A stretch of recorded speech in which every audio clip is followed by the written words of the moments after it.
Took me half an hour to get that cup of sugar.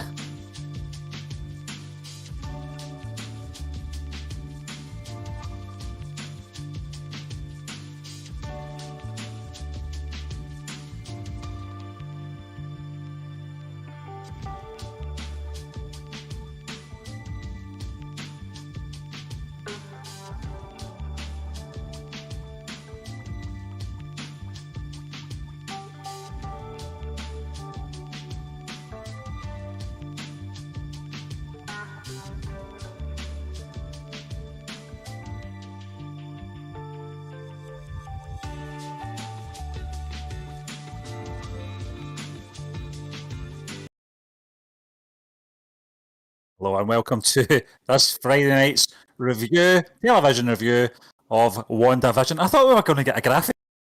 Caught me in the headlights. You need to get that sorted. There's no blending in. There's no shaded area in there. It's black and white right away. What I love about it, Stephen, is my mic, my audio is cut.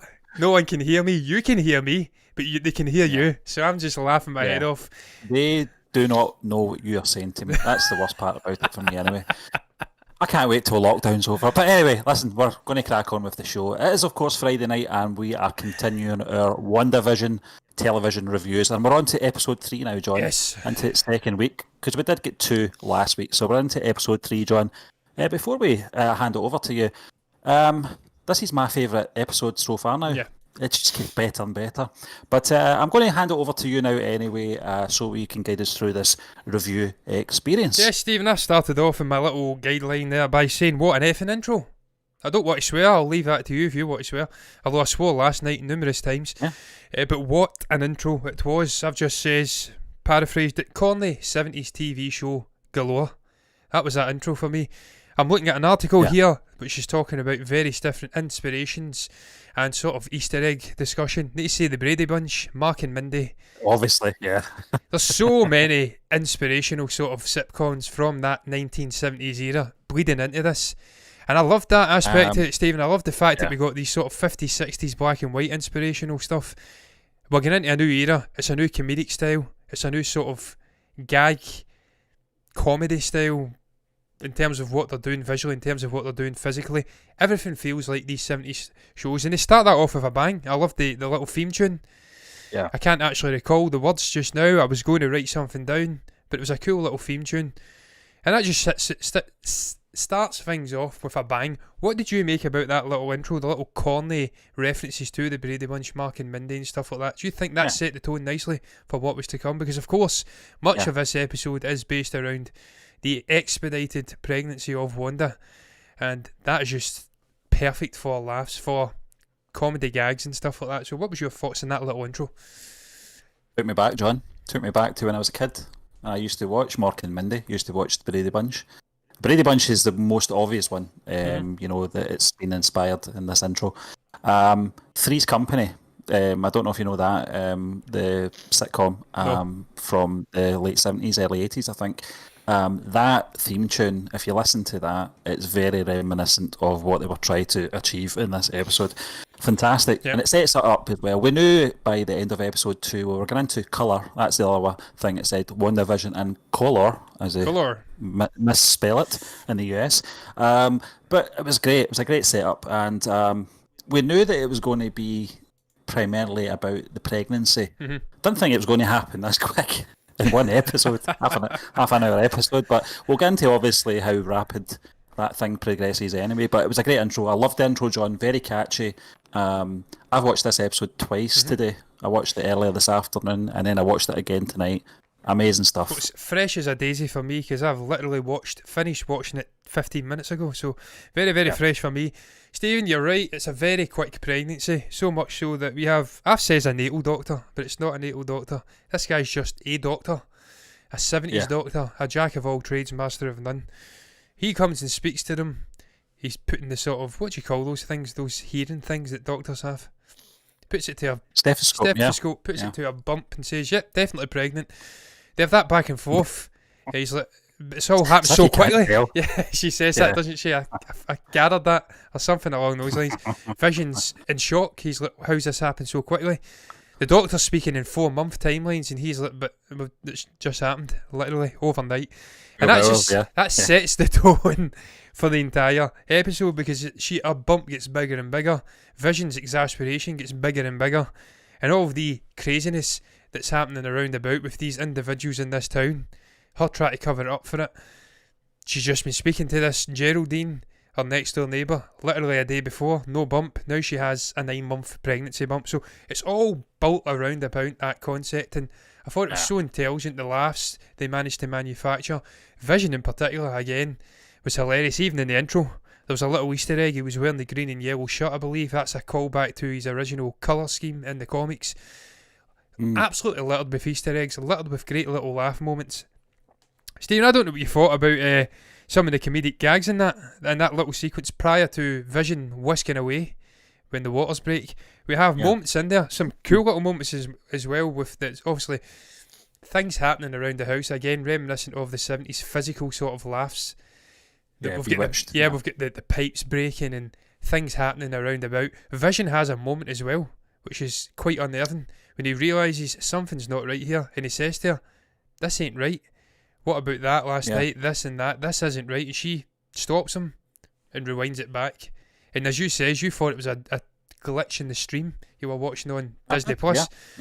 But I thought that was so cool, because Stephen, that opens up what we're going to get moving forward. It's pretty clear to me now that Wanda is in complete control of all aspects in this world, in this town. She is the controlling factor. We says that in episode 1 and 2, the reviews. Is it Hydra? Is it this sword organisation controlling things? She's in slight control but mostly manipulated. Or is it her who is pulling the puppet strings, if you like? I think it's clear it's now Wandavision it's doing it.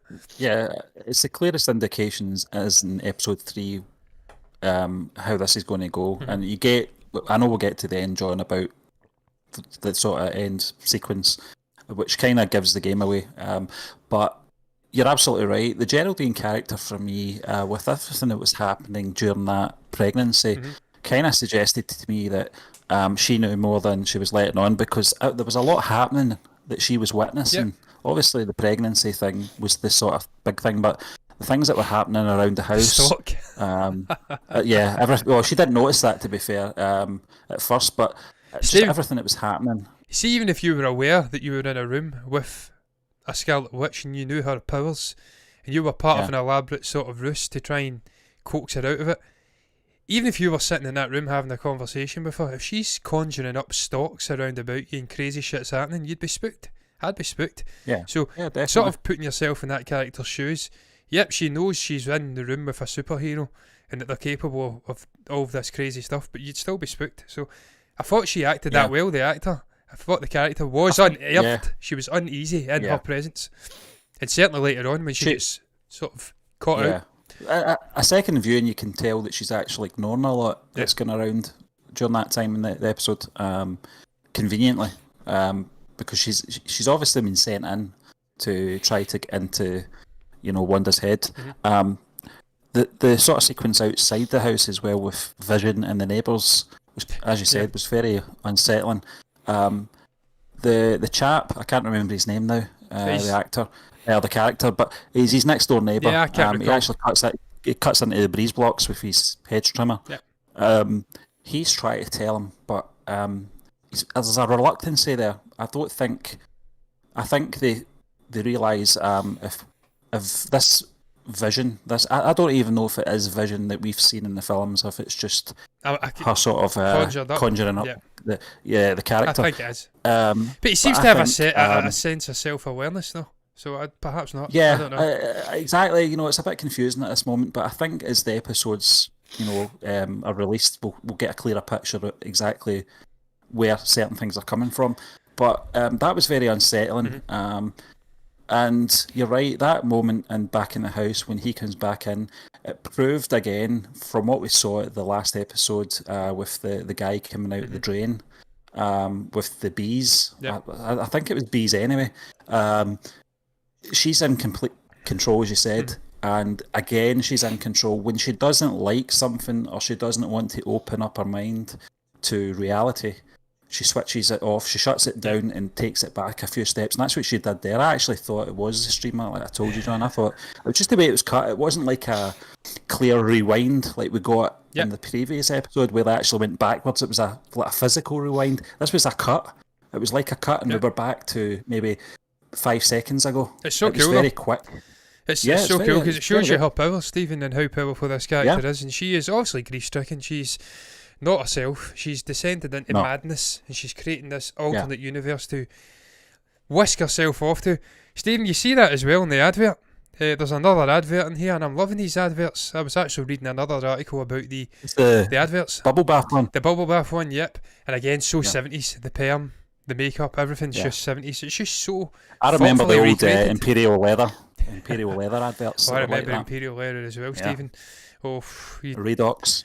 We never had Redox, I don't think, but we certainly had Imperial leather. That bar of soap was used by way too many people, way too often. Looking back now, it's just wrong. And that's why, when I look back at old videos of people in the 50s and 40s and the 30s, I can imagine what they smell of. And it ain't good. But wait, that's a tangent.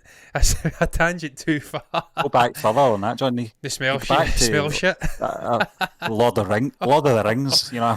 Oh, didn't Jesus. Right guard. A Colgate. I don't even want to think back to what they smelled like back then, man. That was just not. And they all looked down on Golem as well, but every one of them would have smelled exactly the same. They'd have smelled off shit. But anyway, but yeah, Stephen, the little advertisement, the commercial break, if you'd like, advertisement break. Was so cool. This is probably one of my more favourite ones out of the 3 episodes. Of course, the first one we had the toaster, harkening back to Vision being called a toaster in the comics and stuff like that.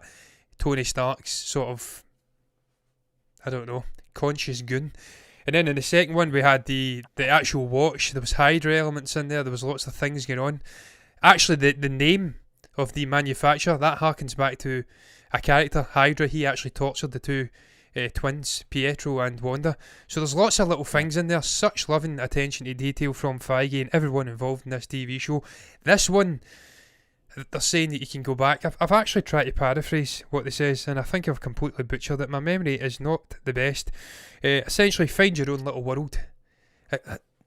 Not so subtly telling you that Wanda is factoring up this world of her own. She is whisking herself off to this alternate reality to, I don't know, consume herself in this world with Vision, and she doesn't want to be aware of what's going on. So what did you make of that advert in this episode? How would you rank that against the other 2 episodes and the 2 adverts we got in our commercials we got in them? I think I preferred the toaster one because it had those sort of subtleties about the sort of chauvinistic viewpoint of a man in the 50s towards a female. You got that in this as well with the Doctor. He did mention for the women's mind, I tried to break it down into little fruits, for every period, during the pregnancy. What was it Vision said? Vision done a great 70s joke. A sort of joke about the fruit or the vegetable. I can't wait to be a papa. I can't recall the actual name of the vegetable. I can't remember the fruit. But it was a great little moment. Again, Paul Bettany, fantastic in this. Yeah, but the advert, it was fine. It did remind me of those 1970s adverts. But the toaster one for me was good. I liked it. It was addressing issues. Now, we talked about off camera, John, and I'm not going to go right into what we were talking about last week because it would open up a shitstorm. But Disney, I'll commend them for this. They're tackling an issue, obviously, about sexism in the 1950s, and I commend them for that. It's very interesting to remind people the way things were, rightly or wrongly, clearly wrongly, but there's other things they won't touch. I talked to you about, John, which I don't think we should get into. Well, Stephen, very interesting. In their defence, it's a world of Wandavision. It's Wandavision's own reality, so she's creating a different reality to what we actually lived, sadly, back in those days. Where there was a lot more sort of backward. John, I still believe that this experience that she's going through is to do with very shitty television that she was subjected to in her country, the country that she grew up in. They would have got really second-rate television, and it would have been old repeats of 1950s American sitcoms, etc. And I think that's in her mind, and she would have picked up on the sort of sexism, and that kind of thing. I think so. You're absolutely right. It's from her point of view, but I think the advert was good. It's always a nice little break. It's a little breather, because one thing I found with these episodes is that it's very light and fluffy. Now, I mentioned this on Twitter earlier on. Robert Meyer Burnett actually liked it, so he must agree with us that it's very light and fluffy one moment, and then it goes very dark and creepy the next. Yeah. So these little adverts are a nice little breather just before you get into the sort of darker side of And things. Stephen, tonally, that's great, because you need that light and fluffiness and then the darkness. The light and fluffiness is this manufactured existence that Wanda Maximoff is creating. Yeah. The darkness is the reality seeping in, and she doesn't like it when it starts biting. She pushes back. So I've said it last week, we are going to see more and more darkness seeping into this world, into this TV show, when we see outside influence coming, and perhaps use Vision becoming self-aware of what the hell's happening. We've seen little moments of him starting to click on. She's been able to reset it. I think as we go deeper into this story, and the likes of Dr. Stephen Strange are coming in, we will see Vision becoming more aware of what's going on. We see the neighbour. Is it Agnes? It is Agnes the neighbour. Yeah. She actually says to him in the trailer, "You're dead," and laughs. Yeah. That's going to happen. It's going to be tragic, Stephen. Yeah, in Look, the car, I feel so sorry for the Vision character, because if he has got even a hint of self-awareness, I feel so sorry for that character. This character is dead. It's like he's going to die again. Yeah, he's died twice already. She's created him Yeah. out of selfishness, in a sense. Let's be honest, it's selfish. She's bringing this guy's existence into this world, playing him like a puppet. This guy's going to have to experience it again. So, and it's going to be an amazing opportunity for Paul Bettany once again to showcase his incredible acting talent, because this guy is an amazing actor. I think as well, John, you touched on it there, and we'll obviously talk about Pietro as well, because she's clearly mourning both of them. You talked about that scene with the fruit. I've never seen Vision move fast, and there's a couple of times in this episode where he runs really fast. Yeah.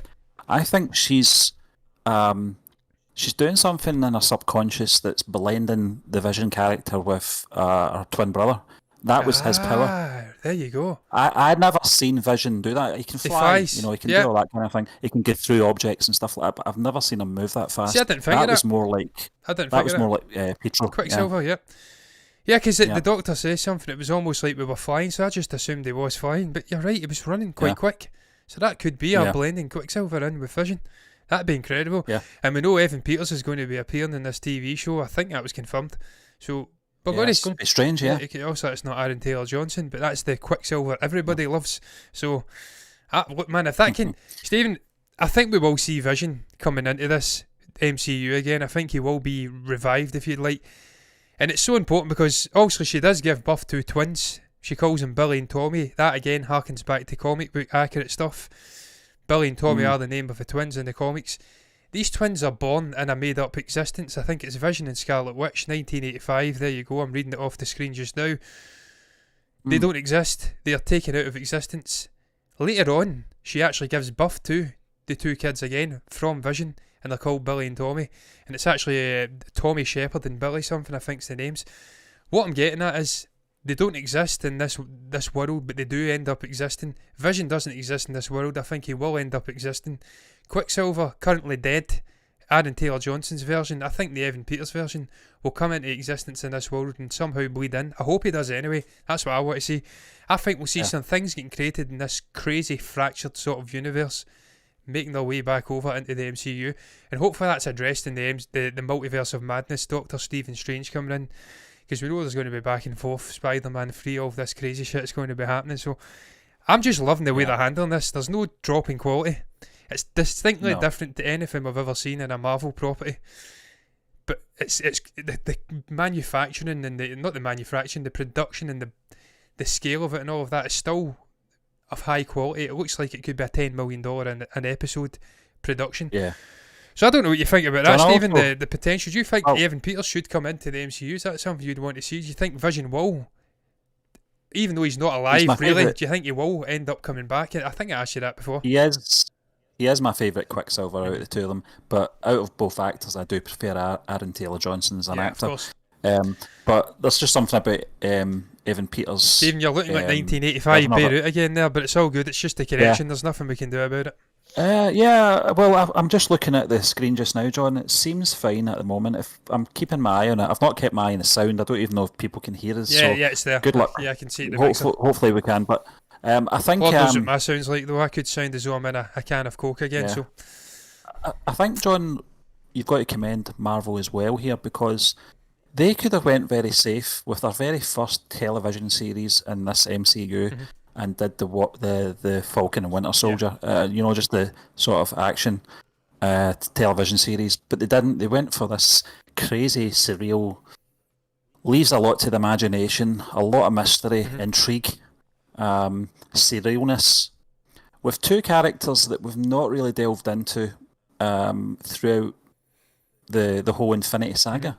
You know, we've not really had a lot of screen time with them, John. That's why I was very surprised when Wanda did mention her twin brother, because he's not been mentioned since the Age of Ultron. Steve, that was a great moment. You think about it though, John. She's not really had a lot of time on screen for us to, hear her talk about these things. This is our opportunity. That's why I love this series, because we said before, I think it was maybe 3 weeks ago, this is going to give Elizabeth Olsen and Paul Bettany their chance to be a bit more flexible with their characters, and also explore them a lot more as well. I know Vision's probably had a better backstory, obviously, with his early versions of himself as Jarvis. Yes. And we got to see that, in the Age of Ultron as well. But for, obviously, Wanda, we've not really seen a lot of her. I don't think we've seen enough of her. Well, Stephen, what set up this TV show for me was that little moment in Infinity War when, of course, they filmed the scene in Edinburgh.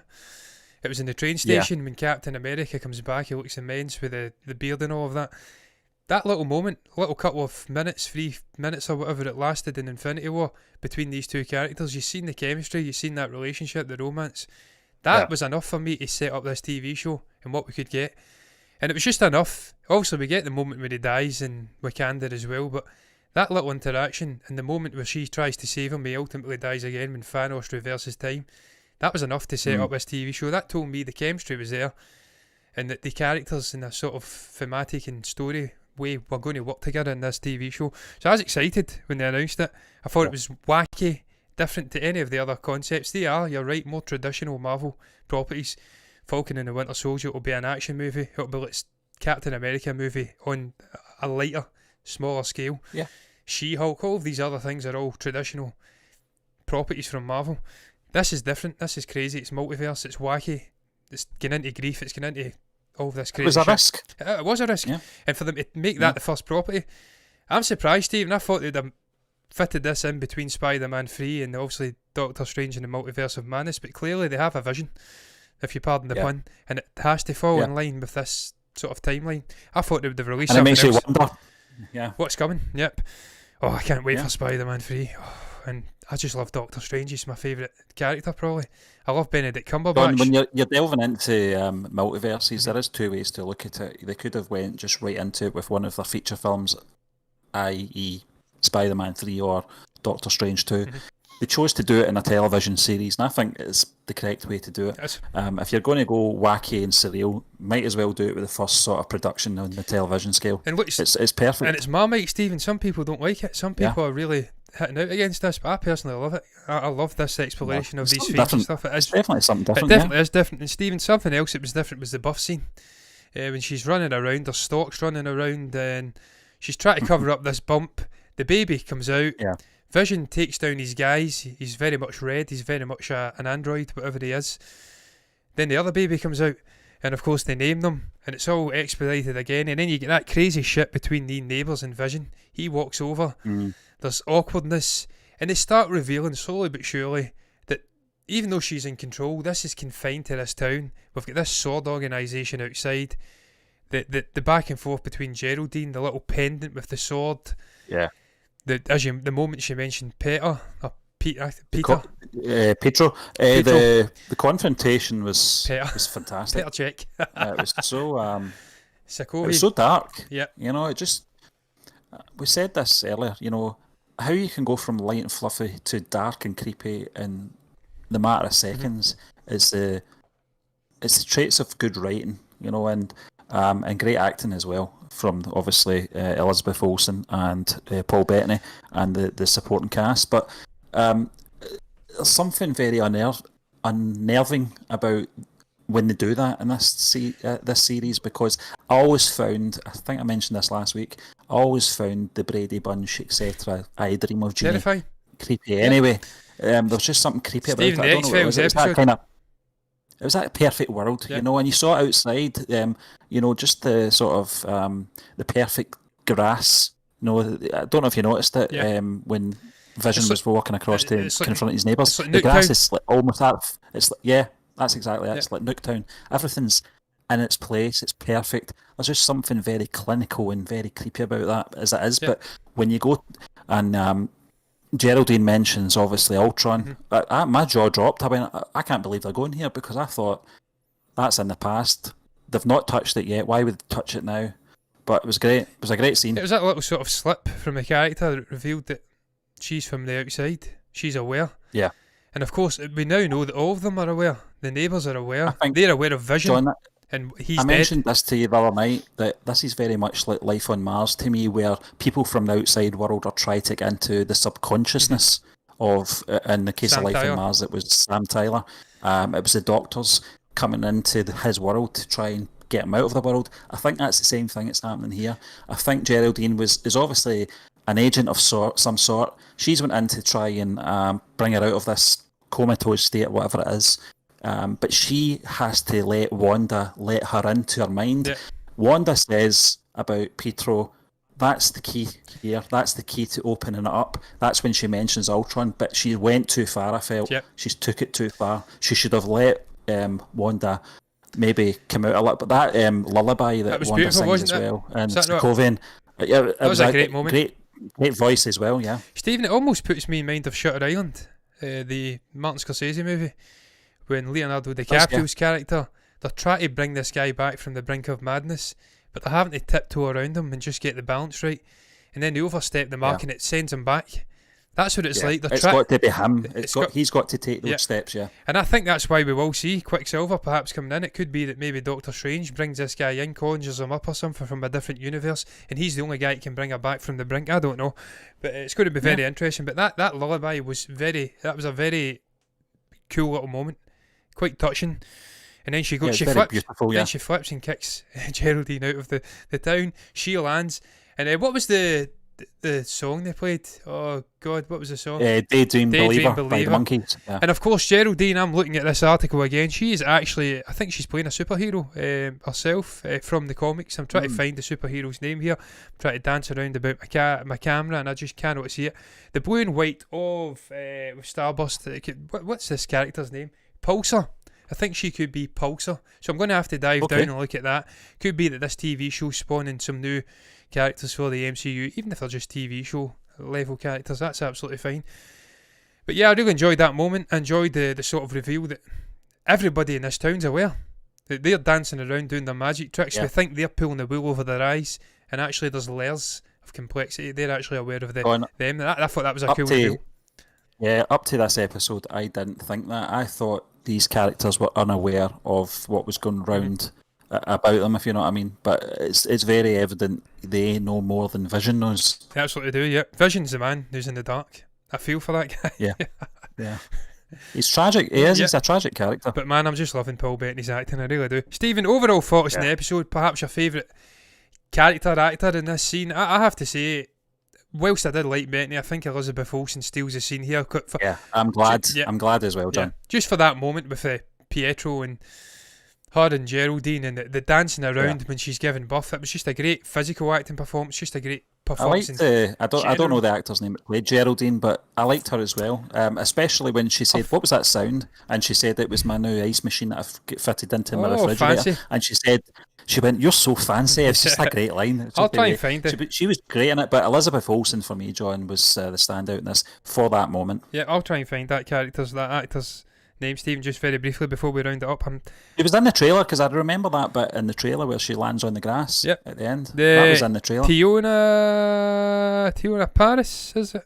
I'm trying to think. Is that her? I think it might be. I think it's Tiona Paris, but she's got a different name. She's got Monica Rambeau. So perhaps Geraldine is just a fake name and Monica Rambeau is the actual name.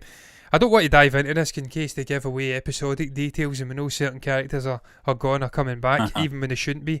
But it looks like Monica Rambeau is definitely not finished with this TV show. She's got another name and it's not even been revealed yet. But Stephen, I love this episode. This is probably my favourite episode to date. We're going dark in places. It's getting wackier and wackier. I love the 70s aesthetic. It was a breath of fresh air after the two black and white 50s, 60s episodes. I just love what they're doing with this. I love the creative side of it. I love the production side of it. It's just completely unique. And I don't think we will see another MCU series like this. Just a little brief sort of tangent though. Do you think, Kevin Feige says they're setting all of these TV shows up in a way where we can get multiple seasons. Do you think we'll get a second season of this? I don't think we will. I think it's impossible. No, because Wanda's got to come out to be appearing in the Multiverse of Madness. I don't know, maybe she's sent back in there after that. I don't know. That's a possibility, John. I did notice as well the aspect ratio changed in the last 30 seconds of this episode as well. I don't know if you noticed it went from 4.3 to 16.9. It was amazing how it was done as well. That was it bringing you out of the town. It was a sort of visual sort of clue. We're coming out of the town and going into the real world by bringing you back into sort of the widescreen effect. I thought that was amazing. Well, they're stuck in the past. It's a sort of 70s hellhole. Not that the 70s were a hellhole, but they're living in that era and it's a specific aesthetic. The modern world is widescreen. So yeah, it's very, very cool. Again, they're doing things with technical things in this. That's not even English. They're doing cool little tricks with technical things in this TV show. And paintbrushes. To make you think, what is going on here? But Stephen, I'm done. I'm done with the actual review. I loved it, man. I love the review as well. I love the episode, I should John, say. I've got to mention, I've got to, we're so great, I love myself. I think... If I don't, no one else will. I've got to say something though, John. Last week I noticed how many people were doing a review on this series, which isn't surprising to be fair. On YouTube, but everyone seems to be, and most people seem to love this thing. But the format of this sort of review that they're doing is reacting review. I don't know if you've seen this, where they're reacting to whole episodes, and I had to laugh at some of them, the more sort of established reaction channels out there who'd try to do it. I think I know who you're talking about here. With episode, they're bearded episodes, scene by scene on the screen, and they're wanting to react, and which is nothing wrong with that. Is that Greg Alba? Then it's Ryan Wright.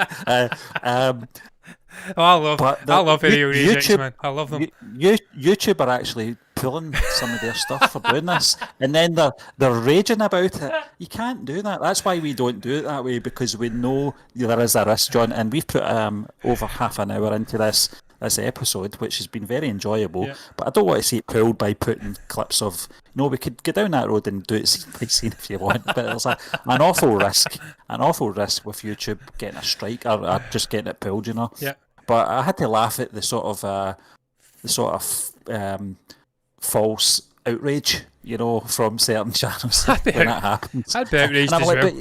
Steve, I don't know. Are they actually putting the episode on the screen? Because they're doing it. They're doing it in scenes. They're doing it in sections, John, segments. Because you can't capture anything off a Disney Plus. I've it's tried obviously enough. It's obviously enough.